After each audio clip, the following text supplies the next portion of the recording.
बाबा बाबा काय झालं हे? महिंद्राला टेंडर कसं काय मिळालं? हा प्रश्न विचारण्यासाठीच मी तुला फोन केलाय. काय भानगड काय? म्हणजे हे बघ, पहिल्यांदाच असं घडलंय की मी टेंडर भरलंय आणि ते रिजेक्ट झालंय. बाबा मी तुम्हाला सांगितलेला आकडा खरा होता. मी स्वतःच्या डोळ्यांनी पाहिलं बाबा. अरे मग हा फरक पडला कसा? काय तूच डोळे झाक केलीस नवऱ्याच्या पहिल्या वहिल्या यशासाठी? प्लीज माझ्यावर विश्वास ठेवा. हे बघ आदिती, तुला माहिती आहे माझी ही स्पर्धा पैशासाठी नाहीये. मी महेंद्रला तुमच्या व्यवसायात उतरवण्यासाठी तुला कशाला सांगितलं माहिती आहे ना? कारण त्यांच्या व्यवसायातली सगळी गुपितं मला तुझ्या मार्फत कळतील म्हणून. नाही, भले तू ही चूक मुद्दाम केली नसशील, पण तुझी ही चूक आपल्याला महागात पडणार आहे हे निश्चित. बाबा आय एम सॉरी, पण खरंच माझी काही चूक नाहीये. लक्षात ठेव, मला हरायची सवय नाहीये. एनिवे हे बघ, 2-3 दिवसात तर मला इस्रायल गव्हर्नमेंटचा काही फोन आला, काही पत्र आलं तर मला तिथे जावं लागेल. कदाचित 1-2 महिने मला राहावंही लागेल. तेव्हा इथली आघाडी तू सांभाळणार आहेस. आणि आय एम सॉरी, मी रागाच्या भरात तुझ्यावर ओरडलो. Please try to understand. हो बाबा. Okay, bye. Bye.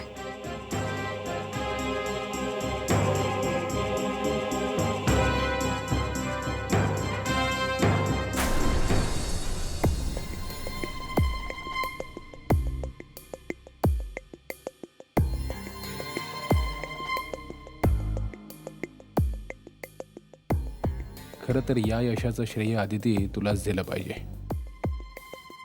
Thank you very much.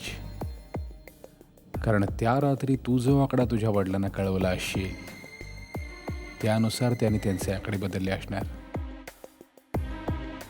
पण तुला काय माहीत ग आदिती, त्यावेळी मी झोपलोच नव्हतो.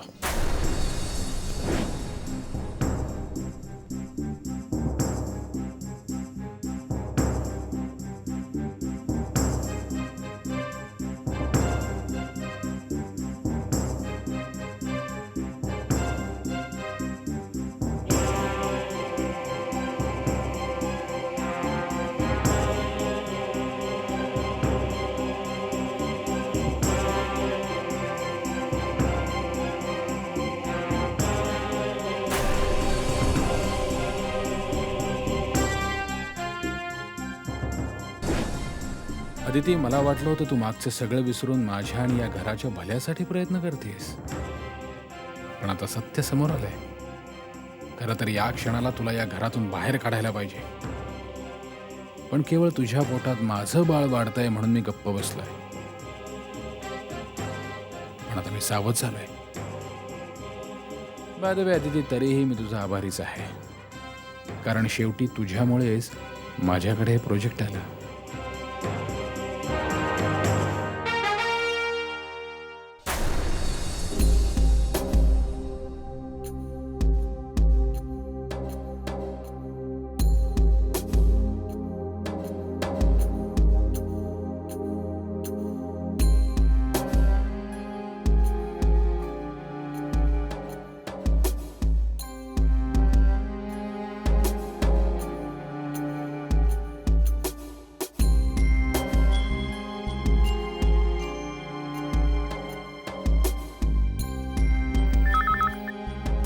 हॅलो, हॅलो, नयन आहे का? बोलतेय? नयन, मी अंजली बोलते.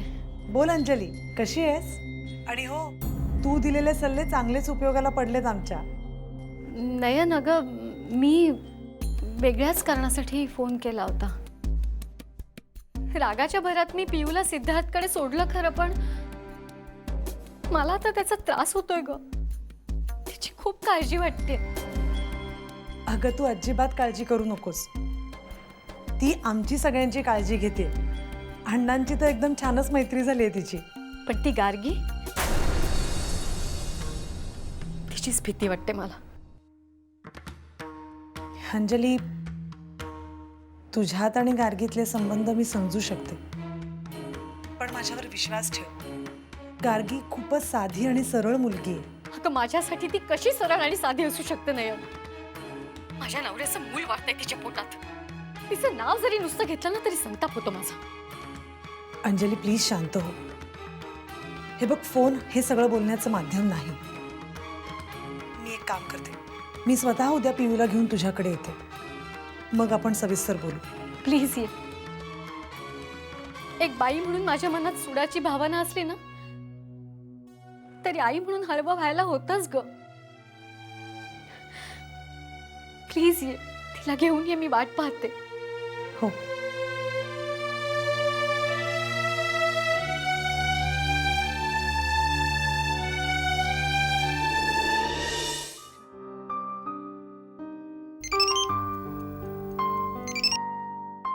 हाय, कसं आहेस तू? काय दिल्ली काय म्हणते? Boring without you. तू तर असं म्हणतोय जणू काही मुंबईत आपण नेहमीच भेटत होतो. खरं सांगू गार्गी, आपल्या माणसांपासून लांब गेलो ना की त्याची खूपच आठवण यायला लागते. तुला एक खरं सांगू, तू हे जरी खोटं खोटं बोलत असलास ना तरी बोल, मला ऐकायला जरा बरं वाटतं. एनिवे, पिऊ कशी आहे? खरं तर मी पियूचा विषय तुझ्याकडे काढणारच नव्हते, पण आता तूच काढलायस तर सांगते. अरे अख्ख्या घरात उच्छाद मांडलाय तिने नुसता. काय सांगतेस काय? खरं तर ती खूप शांत आहे, घरात क्वचितच बोलते. एकतर तू माझ्याशी खोटं बोलतोयस किंवा ती तरी खोटं खोटं वागते. तुला माहित आहे का, घरातल्या प्रत्येक व्यक्तीला तिने सळो की पळो करून सोडलंय. म्हणजे काय? तू इथे आल्यानंतर तिचे एक एक प्रताप सांगते मी तुला. नको रे बाबा अशी मुलं. आणि उद्या उठून समजा तुझं मूल असं झालं तर? व्हेरी सिम्पल, काम धंदे सगळे सोडायचे आणि तू सांभाळायचं बाळाला. सिद्धार्थ, तू ये ना लवकर प्लीज. ओके, थोडेच दिवस राहिलेत आता, मी उद्या फोन करतो. हा, आणि पिऊला हाय सांग. सांगते मी तिला. Bye. Bye and take care. Yeah, you to.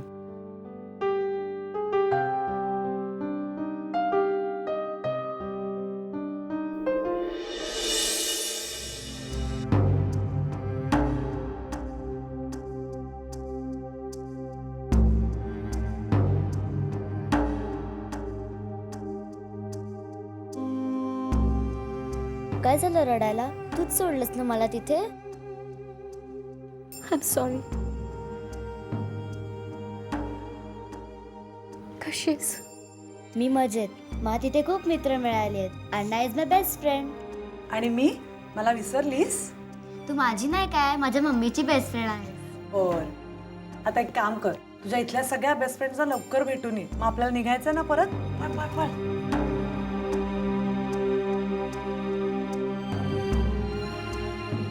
आपल्या वाट्याला जसं समृद्ध बालपण आलं तसं यांच्या वाट्याला येईल का ग? त्यांचा खेळ, त्यांच्या गरजा, त्यांचं मित्रमैत्रिणी, सगळ्याचं स्वरूप बदललंय अगं. आणि त्यातून त्यांना काय माहिती की आपलं बालपण कसं गेलंय. त्यांच्या बालपणात ते रमलेत. रमलेत? काय रमणं आपण लादलंय त्यांच्यावर? त्यांच्या चांगल्या आणि वाईट संगोपनाची जबाबदारी त्यांच्या आई वडिलांवरच असते, असं नाही वाटत तुला? म्हणूनच मी सिद्धार्थला कधीही माफ करू शकत नाही. त्याच्यामुळेच पियूवर आई आणि वडिलांचा असा हा दुरावा सहन करायची वेळ आली. तू दोन्ही बाजूनी अडकलीस असं नाही वाटत तुला? एकीकडे तुला सिद्धार्थ हवाय तर दुसरीकडे तू त्याला माफही करू शकत नाहीयेस. अगं पण का माफ करू? हा, त्याने आमच्या नात्याशी, माझ्या भावनांशी प्रतारणा केली. मग त्याला विसरून जा. कसं शक्य? तू दोन्ही बाजूनी अडकलीस, मी जे म्हणते ना ते हेच आहे. अगं जोपर्यंत तू एका बाजूने पूर्णपणे उभी राहू शकत नाहीस तोपर्यंत दुसऱ्या बाजूचा तटस्थपणे कसा विचार करणार? ह्या सर्वात कुठली तरी एक गोष्ट मला गमवावी लागणार.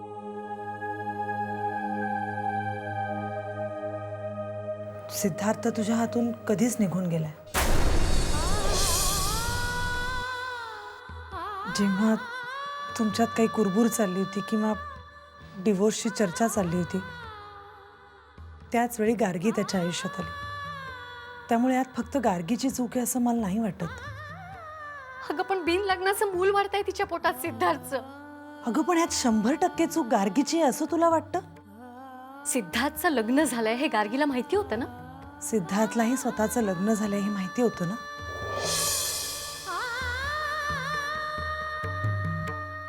मला कळतंय ग सगळं, पण गार्गीचं नाव जरी घेतलं ना तरी डोक्यात तिडीक जाते माझ्या.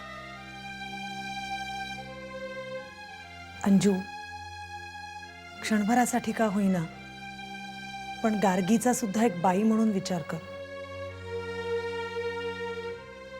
तुम्हा दोघींची दुःख सारखीच आहेत. माझी आणि गार्गीची दुःख सारखीच. मला तिच्याशी बोलायलाच हवं.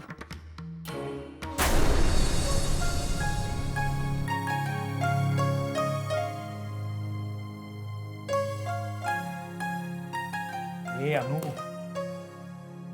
हे अगं तू मला शब्द दिला होतास ना की मी गेल्यावरही तू रडणार नाहीयेस. मग रडणं थांबव ना. तू गेल्यावर रडणार नाही असं म्हटलं होतं, पण जोपर्यंत तू इथे आहेस मी हक्कानी रडणारच. अगं पण तुझं तुला तरी कळतंय का या रडण्याच्या नादात ह्या एवढ्या वस्तू का भरल्यास तू? हे बघ, आत्ता जास्त वाटत असल्या ना तरी तिथे गेल्यानंतर किंमत कळेल तुला याची. तुझं कमांडर नाही येणार आहे तिथे तुझी काळजी घ्यायला. अनु, सध्या माझी कमांडर तूच आहेस, त्यामुळे तू ज्या ऑर्डर्स देशील त्या फॉलो करायला लागतील मला. बघ मग तिथे गेल्या गेल्या मला दिवसातनं 2दा फोन करायचा, काय? एकदा पत्र लिहायचं आणि सतत माझी आठवण काढायची. हे अनु, अगं मी बॉर्डरवर चाललोय, इथे माथेरानला काही सहलीला नाही चाललेलो. अगं तिथे स्वतःचा विचार करायला सुद्धा सवड नसते. हे फोन पत्र हे सगळं सिनेमातच ठीक आहे. माहितीये मला, कारण नको देऊ. आमच्या गावातला एक जण होता सैन्यात. त्याचं पत्र आलं ना की गावातल्या चावडीवर त्याचं वाचन व्हायचं. पण मग त्याने त्याच्या बायकोला पाठवलेलं पत्र? तेही चावडीवरच वाचलं जायचं, कारण बायकोपेक्षा महत्वाचा गाव आणि गावापेक्षा मोठा देश. अनु, समजा मी उद्या तुला पत्र पाठवलं तर त्याचं जाहीर वाचन कुठे करशील ग तू?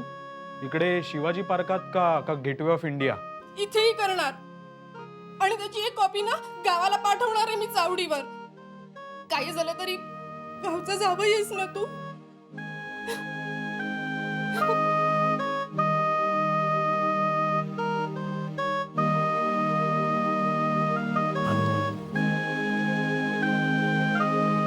रडू नकोस बरं.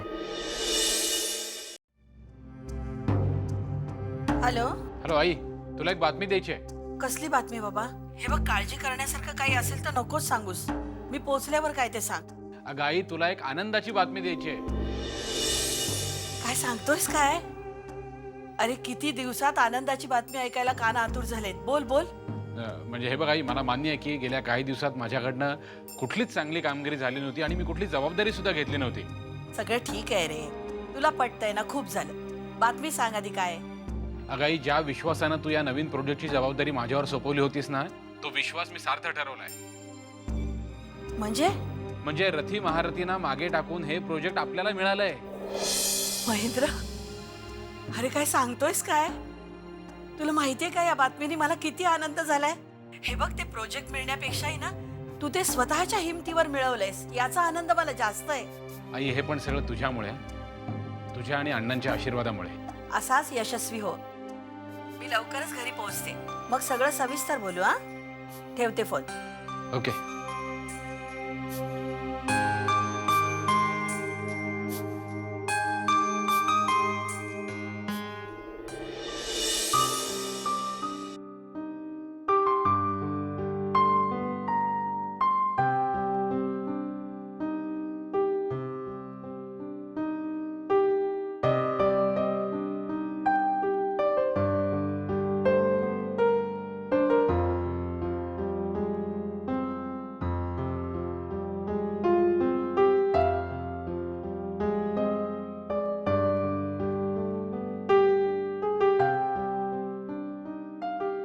कसला एवढा विचार करतेस?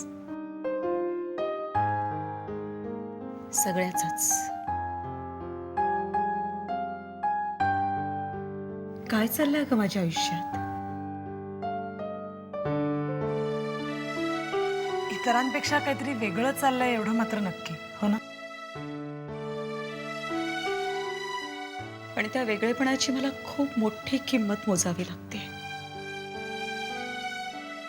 आणि बदल्यात मिळतं काय?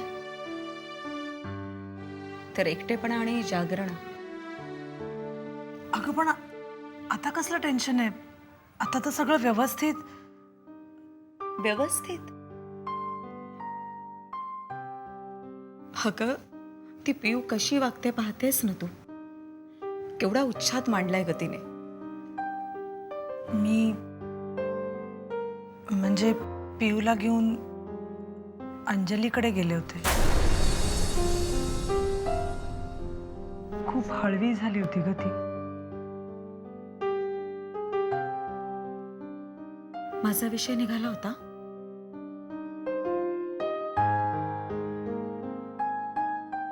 तुझ्याविषयी खूप खूप कडवटपणा आहे ग तिच्या मनात. शब्दातून जाणवत होता तो.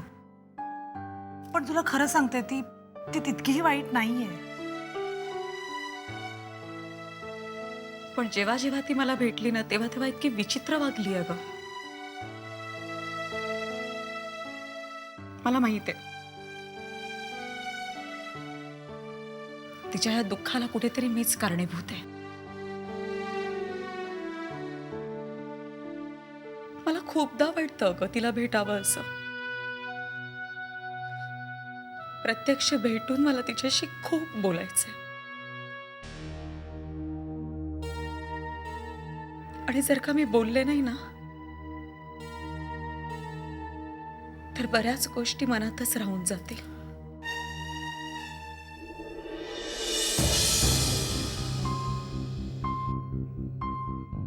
आईला मोठ्या तोऱ्यामध्ये समजा कारभार उरावर घेतला, पण झेपल का ग मला? इतके दिवस करत होतातच ना. तसं नाही अगं, इतक्या दिवसाची गोष्ट निराळी होती. नाही म्हणायला अक्काचं पाठबळ होतं माझ्या माग. नाव घेऊ नका त्या बाईचं. आता आपण त्यांनाच मागं टाकायला हवं, तरच 10 कोटी आपलं होतील. अगं 10 कोटीचं काय घेऊन बसली यास? इथे 1 लाख कसं खर्च करायचं ते सुचना झालंय. बाकीचे समजे लोक काय करतायत त्यापेक्षा आपण काहीतरी वेगळं करायचं. वेगळं? आता वेगळं काय? आता तो पुजारी मायला देवपूजा करायचं सोडून लोक कल्याणासाठी यज्ञ करायला निघालाय. त्या उत्तमरावाला स्वतःचं चारित्र्य स्वच्छ ठेवता आलं नाही आणि गाव स्वच्छ करायला निघालाय. हा, आता तो दौलतराव तसा भला माणूस आहे म्हणा, पण तो पडला शिक्षणात.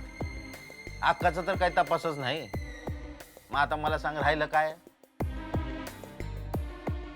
आरोग्य म्हणजे बघा, बाईच्या जातीला 1000 दुखणी, त्यातून आपल्या गावातली हॉस्पिटल म्हणजे यमाचा दरबारच. आपण बायकांची आणि पोरांची काळजी घ्यायची. गोळ्या, औषधं, इंजेक्शन त्यांना जागेवरच द्यायचं. ही आयडिया एकदम बेस्ट आहे बघ. पण लाखभर रुपये लगेच संपून जातील ग. मग 10 कोटीसाठी लाखभर खर्च करूया की. अरे वा आता तू बघच समजा गाव कसं रोगमुक्त करतोय ते.